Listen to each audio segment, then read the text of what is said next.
নমস্কার, আমি অদিতি। শুরু করছি উত্তরের সংবাদ। বিস্তারিত সংবাদে যাব, কিন্তু তার আগে চোখ রাখবো শুক্রবারের বিশেষ সংবাদে।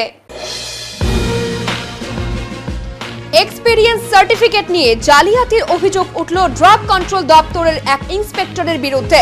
শুক্রবার এমন ঘটনায় চাঞ্চল্য ছড়ালো জলপাইগুড়িতে।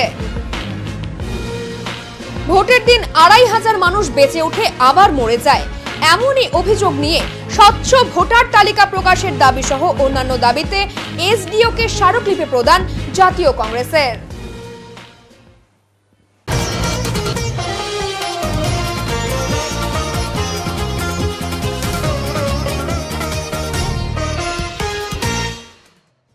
ভোটের দিন ২৫০০ মানুষ জীবিত হয়ে আবার মৃত হয়ে যায়, এসডিওকে স্মারকলিপি প্রদান করেই এমন দাবি কংগ্রেসের। শুক্রবার জলপাইগুড়ির টাউন ব্লক কংগ্রেস সভাপতি অম্লান মুন্সির নেতৃত্বে স্বচ্ছ ভোটার তালিকা প্রকাশের দাবি সহ অন্যান্য কিছু বিষয় নিয়ে সদর মহকুমা শাসক তথা সদর নির্বাচনী আধিকারিকের কার্যালয়ে এক স্মারকলিপি প্রদান করে। এদিন জাতীয় কংগ্রেসের জেলা কার্যালয় রাজীব ভবন থেকে দলীয় কর্মী এবং সমর্থকদের একটি মিছিল শহরের বিভিন্ন পথ পরিক্রমা করে এসডিও কার্যালয়ে এসে পৌঁছায়। এই প্রসঙ্গে জলপাইগুড়ি টাউন ব্লক সভাপতি তথা জলপাইগুড়ি পুরসভার ২৪ নম্বর ওয়ার্ডের কাউন্সিলর অম্লান মুন্সির ক্ষোভের সঙ্গে বলেন, জলপাইগুড়ি শহরের ১১১টি বুথে প্রায় ২৫০০ মানুষের নাম আজও ভোটার তালিকায় রয়েছে, যারা একটি বিশেষ রাজনৈতিক দলের কেরামতিতে ভোটের দিন জীবিত হয়ে ওঠেন এবং ভোট গ্রহণ শেষ হলেই মৃত হয়ে যায়। আজকে শুধু শহরের ভিতরে প্রায় ১১১টা বুথ রয়েছে, সেই ১১১টা বুথে অন্ততপক্ষে ২৫০০ মানুষ রয়েছে যারা মৃত, তাদের নাম কাটা হয়নি। ভোটের দিন কোনো একটি রাজনৈতিক দলের বদান্যতা এরা জীবিত হয়ে যায়, ভোট দিয়ে দেয়, আবার ভোট হয়ে গেলে পরে মরে যায়। এই ধরনের অস্বচ্ছ ভোটার লিস্ট দিয়ে কখনো গণতন্ত্র রক্ষা হতে পারে না। এবং প্রচুর বাংলাদেশি জলপাইগুড়ির যে ভোটার লিস্ট, লোকসভা কেন্দ্রে যে ভোটার লিস্ট, সেখানে বিভিন্ন রাজনৈতিক দল এবং বিশেষ করে একটি রাজনৈতিক দল প্রচুর বাংলাদেশিকে এখানে ঢুকিয়ে রেখেছে, যাদেরকে শুধু ভোট ব্যাংক হিসেবে ব্যবহার করার জন্য। তাদেরকে ভোটার লিস্ট থেকে বাদ দিতে হবে, এই দাবি নিয়ে আমরা যেমন এসেছি। এর পাশাপাশি আপনারা জানেন যে পৌরসভায় একটা ৩ কোটি টাকার দুর্নীতির ঘটনা ঘটেছিল। একজন স্টাফ, তিনি নাকি এই ৩ কোটি টাকার দুর্নীতি করেছে। এটা সম্ভব না। এই দুর্নীতির বিরুদ্ধে সমস্ত পৌরসভা জড়িত জেনেই আজকে পৌরপতি তার বিরুদ্ধে একটা এফআইআর করেছিল, কিন্তু কোর্টে গিয়ে যখন মামলাটা উঠলো তখন পৌরসভা তাকে ডিফেন্ড করার জন্য, অর্থাৎ পৌরসভা নিজেকে ডিফেন্ড করার জন্য যে লয়ার অ্যাপয়েন্ট করার কথা ছিল তা করলো না। অর্থাৎ তিনি কাকে বাঁচানোর জন্য এই কাজ করলেন, তার তদন্ত এসডিও সাহেবকে করতে হবে। এই ৩ কোটি টাকা কিন্তু আমার টাকা নয়, এই চেয়ারম্যান সাহেবের টাকা নয়, এই টাকাটা আপনার টাকা, অর্থাৎ আপনার আমার করের টাকা। এই যে বিপুল পরিমাণ টাকা চুরি হয়ে গেল পৌরসভা, তার জবাব কিন্তু পৌরপতিকে দিতে হবে, এই পৌর বোর্ডকে দিতে হবে।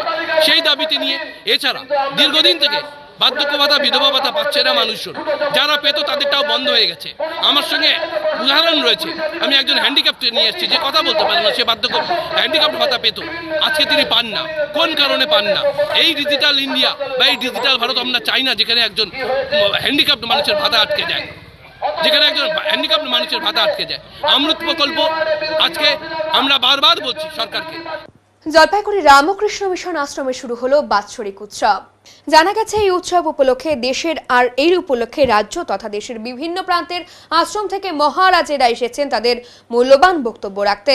এখানে যুবদের চরিত্র গঠন সহ বিভিন্ন বিষয়ে মূল্যবান বক্তব্য রাখবেন মহারাজেরা। আর তা শুনতেই সকাল থেকে ভক্তদের ঢল নামানো হলো আশ্রমে। ভক্তদের পাশাপাশি বিভিন্ন স্কুল থেকে পড়ুয়ারাও উপস্থিত হয়েছেন আশ্রমে। আগামী ৩ দিন ধরে চলবে নানাবিধ অনুষ্ঠান। চিলা রায় একাডেমির পরিচালনায় উত্তরবঙ্গের বিভিন্ন জেলা, নেপাল, আসাম সহ বিভিন্ন জায়গার শিশুদের মধ্যে রাজবংশী কামতাপুরী ভাষার সংস্কৃতি এগিয়ে নিয়ে যাওয়ার প্রতিভার অন্বেষণ খোঁজা হয় একটি অনুষ্ঠানের মধ্য দিয়ে। উত্তরবঙ্গের একমাত্র বিশিষ্ট নামকরা উত্তরের নাচ রাজবংশী ইন্টারন্যাশনাল।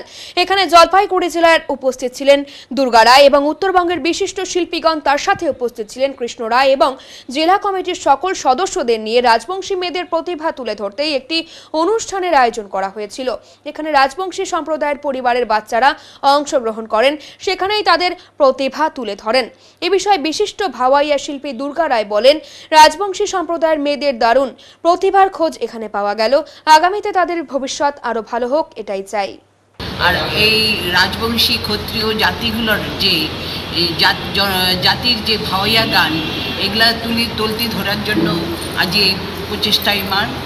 আর এই এলাকার সংস্কৃতি ধরে রাখার জন্য এই মহাচেষ্টা, এই চেষ্টা আমরা সবাই মিলি স্বাগত জানাই। আরও অনেক বাচ্চা উঠে আসুক, এর মাধ্যমে সংস্কৃতি চর্চা নিয়ে ছড়িয়ে পড়ুক আমার এই গান। এখন কি রাজবংশী এই যে ভাষা ইয়েটা কি বেড়েছে মনে হয়? বেড়েছে, হ্যাঁ, অনেক অনেক বেড়েছে। সংস্কৃতি যেভাবে ছিল সেভাবে আর সেইখানে নাই জায়গায়, কিন্তু তার অনেক প্রচার প্রসার হচ্ছে আর কি। এখন সীমান্তে গরু পাচার আটকাতে গিয়ে দুষ্কৃতীদের হামলায় জখম হলো এক বিএসএফ জওয়ান। ফাঁসি দেওয়ার ভারত বাংলাদেশ সীমান্তে মুড়ি খাওয়াতে গরু পাচারকারীকে আটক করে উদ্ধার হলো পিস্তল সহ 1 রাউন্ড কার্তুজ। ঘটনায় উদ্ধার 4টি গরু। বিএসএফ সূত্র খবর, আজ ভোরে গরু পাচারকারীদের একটি দল ভারত থেকে বাংলাদেশে গরু পাচার করছিল। বিএসএফ জওয়ানরা দাঁড়াতে বললে কয়েকজন পাচারকারীরা পালিয়ে গেলেও একজন পাচারকারী বিএসএফ জওয়ানকে উদ্দেশ্য করে গুলি ছোড়ে। কোনো ক্রমে দিক ভ্রষ্ট হতেই পাচারকারীকে আটক করে বিএসএফ জওয়ানরা। পরে বিএসএফ জওয়ানকে মাথায় ধারালো অস্ত্রের কোপ দেয় পাচারকারী। এরপর বাকি জওয়ানরা এসে আটক করে ওই গরু পাচারকারীকে। ধৃতের নাম মোহাম্মদ মোজাফফর হোসেন। ধৃতের হেফাজতে থেকে 4টি গরু সহ পিস্তল ও কার্তুজ উদ্ধার করা হয়েছে। ধৃতকে পরে ফাঁসি দেওয়া পুলিশের হাতে তুলে দেয় বিএসএফ। ওষুধের দোকানের কর্মীর জাল অভিজ্ঞতার শংসাপত্র দেওয়া হয়েছে এমনই অভিযোগ তুলে পোস্টার পড়ল এক ইন্সপেক্টরের বিরুদ্ধে। শুক্রবার এমনই ঘটনায় চাঞ্চল্য ছড়ালো জলপাইগুড়িতে। এদিন ওই দপ্তরে গিয়ে দেখা যায় একাধিক পোস্টার দেওয়ালে সাঁটা রয়েছে।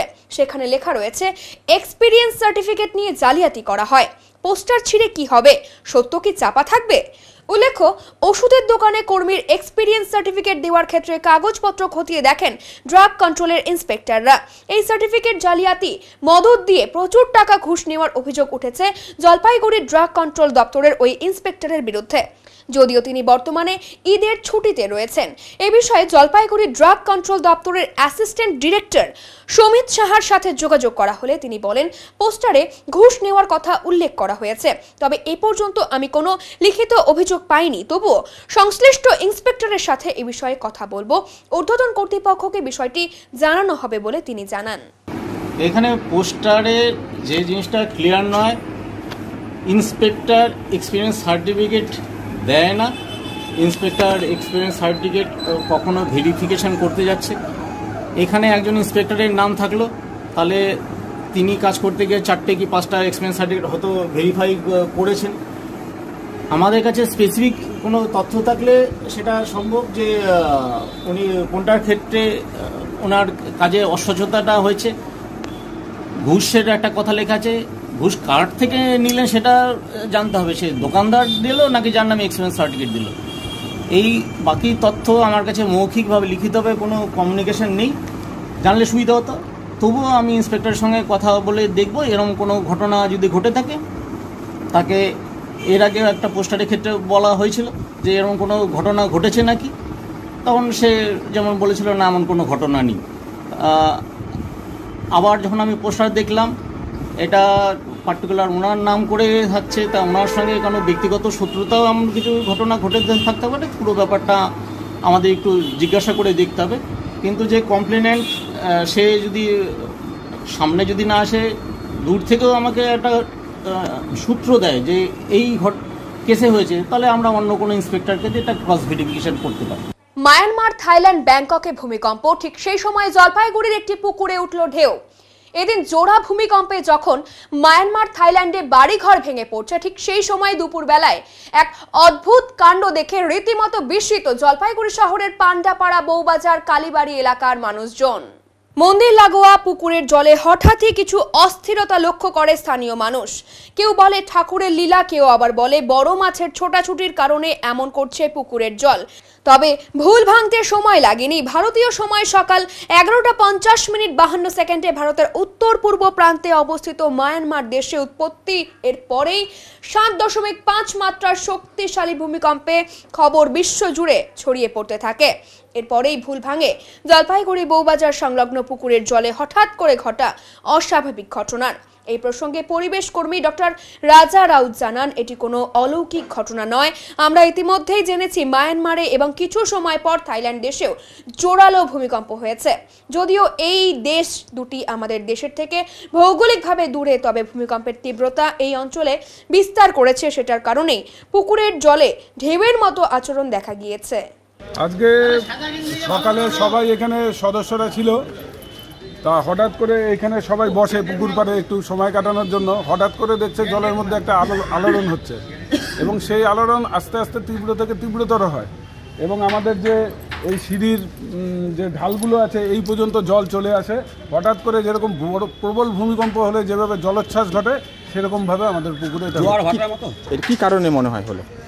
এটা এখন তো বারণের সময় জোয়ারের জন্য হতে পারে, আমরা ঠিক বুঝতে পারছি না। এটা অলৌকিক কাণ্ড বলেই মনে হচ্ছে। আমাদের কালীবাড়িতে এটা বাবার স্থান আছে, নতুন আমরা করেছি, আমরা ভাবছি অলৌকিক কাণ্ড। কি দেখলেন আপনারা? ওটাই দেখলাম যে সমুদ্রের ঢেউ যেরকম জল আসে সেরকম করে জল আসতেছে, সিঁড়িতে উঠতেছে আবার নামতেছে। বহু বছর আগে আমাদের এখানে একটা পুরনো কুয়া ছিল, তো কুয়োতে জল এরকম একবার হয়েছিল, আমার বাবা দেখেছিল সেই সময়। কারণটা কি জানেন? না, কারণ তো এটা অলৌকিক কারণ, এটা তো কি করে সম্ভব? কিন্তু আমার বাবা বহু বছর আগে একবার দেখছিল, এখানেই দেখছিল, এইখানেই কুয়োতে। আবার কত বছর পর হলো এটা? এটা না নেও কোনো 30-35 বছর পরে তো হলো। এটা একটা আশ্চর্যজনক ঘটনাই যেটা দেখতে পেলাম, যে বউবাজারে একটা পুকুরে এরকম হচ্ছে জলের। এই ধরনের ঘটনা সত্যি আশ্চর্যময় হওয়ার কথা, কিন্তু বাস্তবে এটা একটা প্রাকৃতিক ঘটনা, কোনো অলৌকিকতার বিষয় নয়। আসলে অনেক সময় হয় যে আমাদের যে শিলামণ্ডল আছে, শিলামণ্ডলের স্তরে বিশেষ করে যেখানে জল জমে থাকে, অর্থাৎ জলাশয় বা কোনো নদী, তার নিচটায় অনেক সময় একটা বড় গ্যাপ তৈরি হয়, সেখানে গ্যাস ভরে থাকতে পারে এবং সেটা প্রাকৃতিক কারণে অনেক সময় ভেতর থেকে বেরিয়ে আসে। তো সেটা একটা কারণ হতে পারে। নদী ওই পুকুরটা যেখানে আছে তার তল থেকেও বেরোতে পারে, সেটা একটা কারণেও জলটা ওইভাবে নড়ে গেছে। কারণ আমরা জানি ভূমিকম্পরও একটা অন্যতম কারণ এই ধরনের বিষয়। এটা একটা ছোটোখাটো ভূমিকম্পের মতোই বলতে পারেন, ওইসব এলাকায় হতে পারে যেটা মানুষ হয়তো বুঝতে পারেন, কিন্তু জলের চট করে তার এটা বোঝা যায় এফেক্ট আর কি। এটা একটা কারণ হতে পারে। দ্বিতীয় বড় কারণ হতে পারে যে সেইখানে হয়তো কোনো বড় ধরনের মাছ আছে ওই পুকুরে, দীর্ঘদিন ধরে সেই পুকুরটা রয়েছে, বা কোনো বড় ধরনের কচ্ছপ রয়েছে ভেতরে, সেটা একটু দেখতে হবে গবেষণা করে। সেগুলোরও মুভমেন্টের কারণে এগুলো হতে পারে। তো এইসব কারণে হতে পারে। এটা অবশ্যই প্রশাসনের তরফ থেকে এবং আমরা জলপাইগুড়ি সায়েন্স অ্যান্ড নেচার ক্লাবের পক্ষ থেকে আমরা এটা তদন্ত করে দেখবো যে আসলে বিষয়টা কি। কিন্তু আমার মনে হয় প্রাথমিকভাবে এটা সম্পূর্ণ লৌকিক ঘটনা, কোনো অলৌকিকতার কোনো বিষয় নয়, এটা প্রাকৃতিক নিয়মেই হয়েছে এই ঘটনাটা।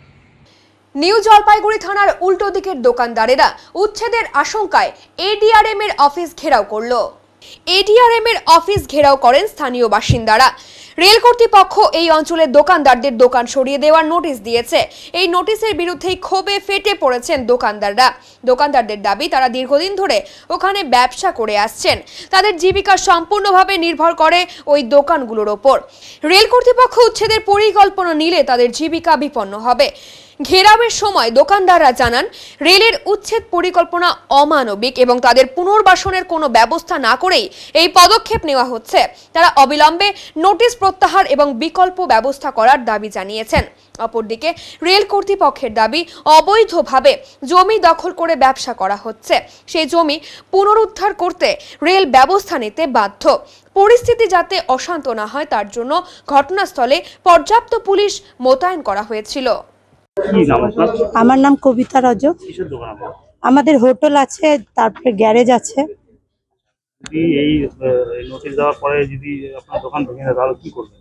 ভিখারি হয়ে যাবে, আমাদের তো কোনো পথই নাই তো যাবার। যদি পথ থাকতো তাহলে তো কোনো ব্যাপারই ছিল না। আমাদের পথ আছে, আমাদের ঘর বাড়ি সব ওইটাই। আমরা বাচ্চা কাচ্চা নিয়ে কোথায় যাব তাহলে? আমাদের তো সবকিছু ওইটাই। আমাদের তো এরকম না যে সব করা আছে যে এক দিকের থেকে সরাবে এক জায়গায় যাব। আমাদের তো ওগুলা কোনো ব্যবস্থা করা নেই। আমরা গরিব মানুষ, আমাদেরকে যদি এরকম করে একবারে যায় আইসে বলবে সরো, তাহলে তো আমাদের এটা সম্ভব না। না, আমাদের বাচ্চা কাচ্চা আছে, ব্যবস্থা করে দিতে হবে না? ওনারা যখন এরকম নিচ্ছে আমাদেরকে তো পথে ফেলতে পারে না। না, এখন নিয়ে নিচ্ছি ছোট্ট একটি বিরতি, ফিরে আসছি আরো খবর নিয়ে, সঙ্গে থাকুন। সব সময় সব দিকের সব খবর পেতে সাবস্ক্রাইব করুন, বেল আইকনটি প্রেস করে আপডেট থাকুন।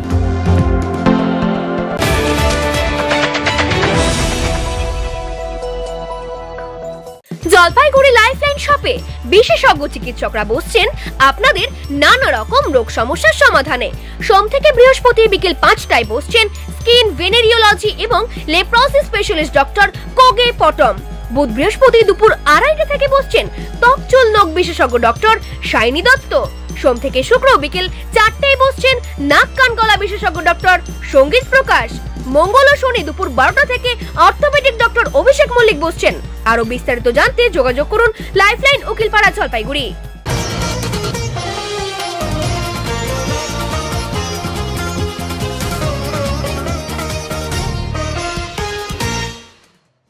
তাপমাত্রা বাড়ার আশঙ্কা। আগামী 2 থেকে 3 দিনের মধ্যে 2 থেকে 4 ডিগ্রি তাপমাত্রা বাড়ার আশঙ্কা রয়েছে। শুক্র ও শনিবার হালকা মাঝারি বৃষ্টির সম্ভাবনাও রয়েছে। শুক্রবার উত্তরবঙ্গের ওপরের দিকে 3 জেলাতে হালকা মাঝারি বৃষ্টির সম্ভাবনা। দার্জিলিং, কালিম্পং এবং জলপাইগুড়ির এই 3 জেলাতে মেঘলা আকাশ, বজ্র বিদ্যুৎ সহ হালকা মাঝারি বৃষ্টি কয়েক পশলা হতে পারে। গতকাল থেকে জলপাইগুড়ির গৌরীহাট সংলগ্ন করলা নদীর ঘাটে শুরু হয়েছে বারুণী স্নান এবং মেলা। চলবে আগামী 3রা এপ্রিল পর্যন্ত। কিন্তু এরই মধ্যে নদীতে অন্যান্য ভক্তদের মতো স্নান করে পুণ্য অর্জন করতে এসে নদীর জলে তলিয়ে গেল একটি 10 বছরের খুদে শিশু। অন্যান্য ভক্তদের মতো স্নান করে পুণ্য অর্জন করতে বাবা মায়ের সাথে শুক্রবার গৌরীহাটে আসে জলপাইগুড়ি বেলাকোপা গ্রাম পঞ্চায়েতের বিবেক রায় নামে 10 বছরের এক স্কুল পড়ুয়া। জানা গেছে তার মা নদীর পাড়ে থাকলেও সে বন্ধুদের সাথে স্নান করতে নদীতে নামে। এরপর গভীর জলে তলিয়ে যায়। শিশুটি ডুবে যাচ্ছে দেখে তার মা চিৎকার করতে থাকলে নদীতে থাকা মানুষজন খুঁজতে শুরু করে। এরপর তাকে উদ্ধার করে জলপাইগুড়ি সুপার স্পেশালিটি হাসপাতালে নিয়ে গেলে চিকিৎসক তাকে মৃত বলে ঘোষণা করে। ঘটনায় তার পরিবারের লোকেরা নিরাপত্তা ব্যবস্থা নিয়ে প্রশ্ন তুলেছেন। তাদের দাবি, উপযুক্তভাবে ঘাটে স্নানের পরিকাঠামো নেই, পাশাপাশি দুর্ঘটনা এড়াতে কোনো সিভিল ডিফেন্স কর্মীরাও নদীতে ছিল না। মেলা কমিটির তরফে জানানো হয়েছে ঘটনাটি দুর্ভাগ্যজনক, কিন্তু কমিটির তরফে নদীতে না নামার জন্য সকাল থেকে মাইকিং করা হচ্ছিল। তবুও কিছু মানুষ কথা না শোনায় এই বিপত্তি। দেশের কোনো মানে ইয়েই নাই, সিকিউরিটি মেলার যে একটা সিকিউরিটি থাকে যারা যে সুরক্ষিত করে তারাই ওখানে নাই, কোনো ব্যবস্থা নাই ওখানে। মেলাতে যে পরিস্থিতি আছে দুর্ঘটনায় মনে করো যে পাশের খালি এমনি ঘেরা দিয়ে রাখছে, আর কোনো ব্যবস্থা নাই ওখানে। কি বলে ভালো হতো ওখানে মনে হয় সুরক্ষিত সিভিল ডিফেন্স ওদের লোক দরকার ছিল, প্লাস ওখানে যে সুরক্ষিত বাহিনীর দরকার ছিল, প্লাস ওখানে যে তোমার বাসের যে ঘেরাটা দিছিল ঘেরাটা কোনো মানে ডিসিপ্লিন হিসাবে দেয় নাই, মানে কোনো লোকও নাই কমিটির, না লাল কাপড় কোনো কিছু দেওয়া নাই, কাপড় নাই, তার মধ্যে 2টা বাস দিয়ে রাখছে। আপনার নাম? গোপাল রায়। প্রধান সাহেব, আজকে গৌরীহাটের বারুণী স্নানে কিছু একটা ইনসিডেন্ট হয়েছে। হ্যাঁ, খবর পেলাম। বিবেক রায় নামে একটি বাচ্চা 10 বছরের, বাবার নাম গৌতম রায়, ভুরুজপাড়ার বাসিন্দা, সম্ভবত বেলাকোপা জিপি। তো এই বারুণী স্নানের এখানেই এসেছিল, স্নান করার সময় জলে তলিয়ে গেছে। যদিও জলটা খুব অল্প, কিন্তু তলিয়ে যাওয়ার কারণ হচ্ছে জায়গাটা অনেকটা ছড়িয়ে ছিটিয়ে নদী, তো বুঝতেই পারছেন প্রচন্ড ভিড়। সেখানে এমন একটা ঘটনা ঘটেছে, প্রশাসনের তরফ থেকে সেই সময় নিয়ে যাওয়া হয়েছে পোস্টমর্টমের জন্য। আর বিশেষ কিছুই এখন পর্যন্ত জানতে পারিনি, তবে প্রশাসন ফোন করেছিল তো বলেছি একটু দেখে নিতে, তদন্ত করে দেখে নিতে। পরিবারের সঙ্গে আপনাদের যোগাযোগ? পরিবারের সঙ্গে যোগাযোগ হয়নি। ব্রুজপাড়ার বাসিন্দা গৌতম রায় বাবার নাম। এখন তো ওনার মানসিক স্থিতিও ভালো না, আমাদের স্টাফরা গেছিল তো নিয়ে যাওয়ার সময়, তো আমার সঙ্গে সরাসরি কোনো কথা হয়নি। এই ধরনের ঘটনা এড়াতে আপনারা কোনো পদক্ষেপ নিচ্ছেন? এখন পর্যন্ত তো কমিটি সিভিল ডিফেন্স চাওয়া হলো, আমি ফরওয়ার্ড করে দিচ্ছি ভিডিওর কাছে যাতে ওখানে সিভিল ডিফেন্স দেওয়া হয়, এইটুকুই নেওয়া হয়েছে। আর দেখা যাক আরেকটু যদি আরো গুছিয়ে টুছিয়ে করা যায় সেই বিষয়টা দেখে নিচ্ছি। বাম আমলেও রাস্তা হয়নি, দীর্ঘ কয়েক বছরের অপেক্ষার অবসান। অবশেষে রাস্তা তৈরি হচ্ছে, কল্পনীয় ভাবনা বাস্তবায়ন হচ্ছে। রাস্তার কাজ যাচাই করে দেখার আহ্বান কাউন্সিলরের। এবার তৃণমূল সরকারের আমলেই রাস্তার কাজ শুরু হলো জলপাইগুড়ি পুরসভার 14 নম্বর ওয়ার্ডের ঘোষপাড়াতে। খুশি এলাকার বাসিন্দারা। প্রায় 20 বছর পর রাস্তা নতুনভাবে সংস্কার হচ্ছে। জলপাইগুড়ি পুরসভার অন্তর্গত 14 নম্বর ওয়ার্ডের কয়েক হাজার বাসিন্দা বসবাস করে। রাস্তা ভাঙার জন্য চলাচলের একেবারেই অনুপযোগী ছিল। এবার সেই রাস্তা সংস্কার করার উদ্যোগী হলেন রাজ্য সরকারের NBDD দপ্তর। 2 কোটিরও বেশি টাকা ব্যয়ে পেপার ওয়ার্ক কাজ হবে এই ওয়ার্ডে। এবার সেই রাস্তার কাজ শুরু হলো এদিন। ওয়ার্ডের কাউন্সিলর সন্দীপ ঘোষ বলেন, দীর্ঘ বছরের দাবি আমার আমলে পূর্ণ হওয়ার জন্য আমি সরকারকে ধন্যবাদ জানাই। আর আজ সেই রাস্তার কাজ শুরু হলো। জেসিবি এনে রাস্তাটি পুরো ভেঙে নতুনভাবে সেই রাস্তার পেপার ওয়ার্ক কাজ হবে। এ বিষয়ে এলাকার বাসিন্দারা জানান, দীর্ঘ বছর কাটার পর আজ রাস্তার কাজ শুরু হয়েছে। দেখুন, যেভাবে গোটা বাংলা জুড়ে আমাদের মাননীয় মুখ্যমন্ত্রী শ্রীমতী মমতা বন্দ্যোপাধ্যায়ের উন্নয়নের জোয়ার বইছে, আমি এর আগেও আপনাদের সংবাদ মাধ্যমে বলেছি, সেই জোয়ার আমি এই 14 নম্বর ওয়ার্ডের গণদেবতার আশীর্বাদ নিয়ে এই 14 নম্বর ওয়ার্ডে আসার পর থেকেই উন্নয়নের জোয়ারে প্লাবিত হচ্ছে। আজ তার বিশাল আকৃতি ধারণ করলো। আমাদের দীর্ঘ দিন থেকে যেই ঘোষপাড়ার রাস্তা, যেটা ভগ্নদশায় রূপান্তরিত হয়ে পড়েছিল, সেই রাস্তা আজকে দীর্ঘ 25 বছর বাদে নতুন রূপে সেজে উঠছে। এটা উত্তরবঙ্গ উন্নয়ন দপ্তরের মাধ্যমে হচ্ছে। এটা আপনার পেপার ব্লকের রাস্তা হচ্ছে। আমাদের এই ঘোষপাড়ার রাস্তা, ডাঙ্গাপাড়ার রাস্তা তো কিছুদিন আগে শুরু হয়ে গেল, শিলান্যাসও কিছুদিন আগে হয়েছে। আর আজকে আমাদের এই ঘোষপাড়ার দুটো রাস্তা শুরু হয়েছে। এর জন্য কত বরাদ্দ হয়েছে? এটা টোটাল কাজটার জন্য বরাদ্দ হয়েছে 2,86,00,000 টাকা, মানে ডাঙ্গাপাড়া এই ঘোষপাড়া দুটো সব মিলে। কেমন রাস্তা হবে? খুবই ভালো রাস্তা হবে, কারণ আমরা প্রত্যেককে, আমি আমার ওয়ার্ড বা এলাকাবাসীকেও বলেছি, তোমরা সবাই, আমি তো কাউন্সিলর না, সবাই কাউন্সিলর আমি মনে করি, সবাইকে দায়িত্ব দিয়েছি, তোমরা নিজেদের কাজ ভালো করে দেখে শুনে বুঝে নিয়ে করবে। আর আশাবাদী যে রাস্তা খুবই ভালো হবে। পেপার ব্লক এখনও পর্যন্ত আমাদের ওয়ার্ডে কোনো জায়গায় হয়নি, আমাদের ওয়ার্ডে অন্তত 14 নম্বর ওয়ার্ডে, তো এই প্রথমবার হচ্ছে। আশাবাদী খুবই ভালো হবে। দীর্ঘ বছর পর আপনাদের রাস্তার সংস্কার হচ্ছে, কি বলবেন? হ্যাঁ, খুব ভালো লাগছে, খুব আনন্দ লাগতেছে রাস্তা হচ্ছে বলে। হ্যাঁ, অনেক দিন পর রাস্তা হচ্ছে, আমাদের খুব খুশির খবর। তাহলে রাস্তার কাজ হবে এবার পুরো ভালোই হচ্ছে। এটা দীর্ঘ 25 বছর পরে আমাদের যে নতুন কমিশনার এসছে, সে করছে, তাকে অজস্র ধন্যবাদ। আশা করি সে আরও ভালো কাজ করুক। খুবই আমরা ওয়ার্ডবাসী খুবই আনন্দিত। এটা কি বাম আমলের পর তৃণমূল সরকারের আমলে হচ্ছে? না, বাম আমলের থেকে এটা রাস্তা হয় না। কংগ্রেস আমলে একটা বহুত 15-20 বছর পরে আগে হয়েছিল, পিচের রাস্তা ভেঙে টেঙে গেছে। 20 বছর পরে নতুন করে হচ্ছে। এটা কোন সরকারের আমলে হচ্ছে? এটা তৃণমূল সরকার। কতটা খুশি আপনারা? আমরা অনেক খুশি। আমাদের রাস্তা, ড্রেন, জল, এখন বিদ্যুৎ সব আমাদের এখন পরিপূর্ণ। আমরা খুব খুশি। আমরা এখন ভালো। কি নাম? আমার নাম শিবু ঘোষ। স্কুল যাবার নাম করে রেল স্টেশনে আড্ডা ছাত্রছাত্রীদের, আর এতেই যখন তখন বড়সড় দুর্ঘটনা ঘটতে পারে। এরকমই ছবি দেখা গেল জলপাইগুড়ির ওদলাবাড়ি রেল স্টেশনের প্ল্যাটফর্মে। এই ছবি শুধু আজকের নয়, প্রতিদিনই এভাবেই স্কুল কামাই করে স্টেশনে দেখা যাচ্ছে বহু কম বয়সী ছাত্রছাত্রীদের। আমাদের ক্যামেরা দেখতেই পালিয়ে যায় তারা।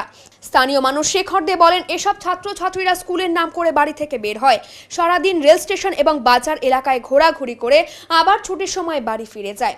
মাঝে মধ্যে রেল লাইনে দাঁড়িয়ে সেলফিও তুলতে দেখা যায় তাদের। এতে যখন তখন বড় বিপদ ঘটতে পারে। এদিন ওদলাবাড়ি রেল স্টেশনের দায়িত্বে থাকা এক রেলের সিভিক বুধন রায় বলেন, প্রতিদিন এইভাবে ছাত্রছাত্রীরা স্কুলে না গিয়ে স্টেশনে আড্ডা মারে। বহুবার ছাত্রছাত্রীদের বলার পরেও তারা কর্ণপাত করেই না। মাঝে মধ্যেই রেল লাইন দিয়েও হাঁটে ছাত্রছাত্রীরা। এই রুটে এত ট্রেন চলে, যখন তখন বড় বিপদ ঘটতে পারে। স্টুডেন্ট তো মাঝে মধ্যে ওরা দেখি স্টেশনে এসে বসে থাকে। এই যে দেখছেন আপনারা, ওরা এই যে স্টেশনে বসেছিল, একটু আগে আপনাদের দেখে ওরা চলে গেল এই দিক দিয়ে রেল লাইন দিয়ে। যে কোনো সময় বড় দুর্ঘটনা ঘটতে পারে। আর ছেলে মেয়ে সবাই থাকে, আর মাঝে মাঝে ছাত্রছাত্রী সবাই থাকে। মাঝে মাঝে ওদের দিকে বিভিন্ন জায়গায় আমি কাল দেখেছি মালবাজারে এই অবস্থা, আজকে দেখছি ওদলাবাড়ি স্টেশনে সেই অবস্থায়। যে কোনো সময় বিপদ ঘটতে পারে এইগুলোর জন্য।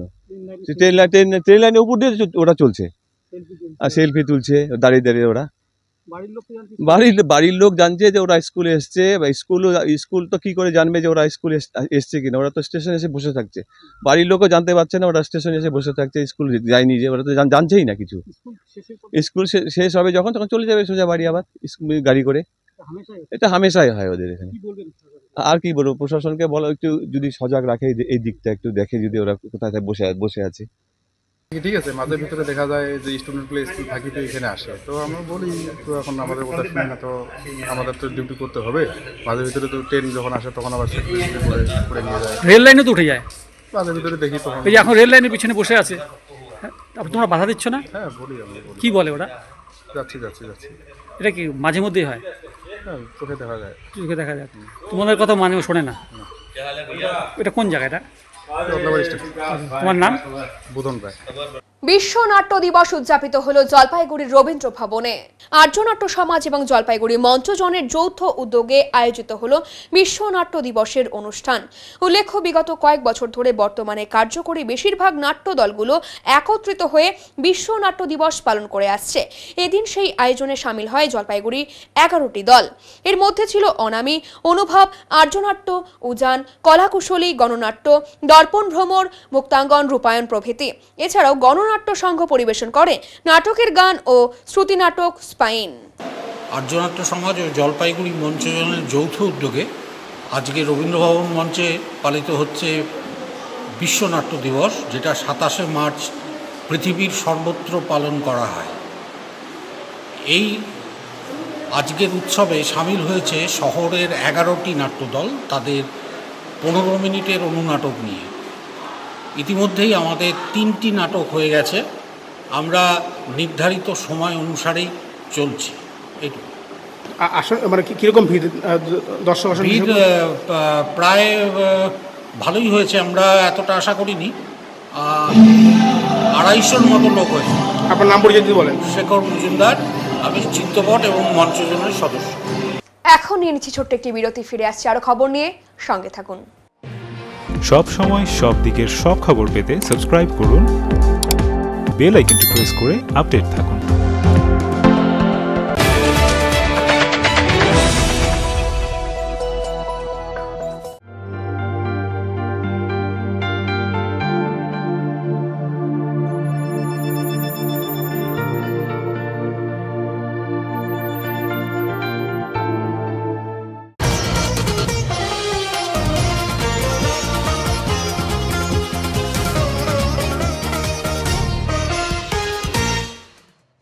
অবৈধ বালি পাচার করবার আগে গ্রেফতার হলো একজন। গোপন সূত্রে খবরের ভিত্তিতে শিলিগুড়ি মহকুমা পরিষদের অন্তর্গত ফাঁসি দেওয়া ব্লকের বিধাননগর এলাকায় অভিযান চালায় বিধাননগর থানার পুলিশ। এরপর সেখানে বালি পাথর বোঝাই 18 চাকা ট্রাক আটক করে এবং চালকের কাছে বৈধ কাগজপত্র দেখাতে বলা হয়। তবে চালক কোনো বৈধ কাগজপত্র দেখাতে না পারায় চালককে গ্রেফতার করে থানায় নিয়ে যায় পুলিশ। বালি পাথর বোঝাই ট্রাকটি আটক করে থানায় নিয়ে আসে ধৃতের নাম নেস মোহাম্মদ শেখ। সে ঝাড়খণ্ডের পাকুড় এলাকার বাসিন্দা। শুক্রবার ধৃতকে শিলিগুড়ি মহকুমা আদালতে তোলা হবে। এখন আবহাওয়ার খবর।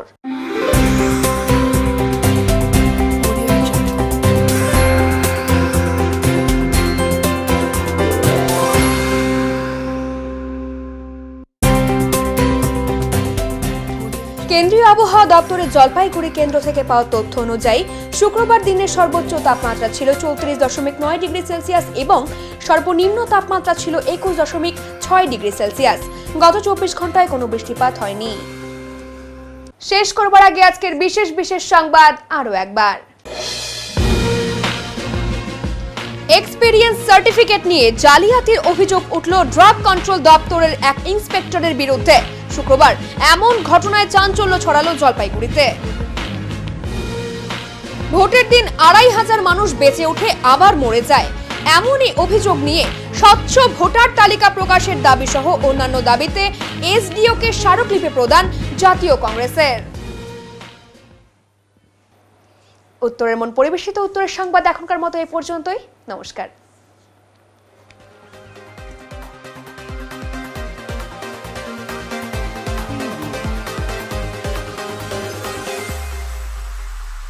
Preview.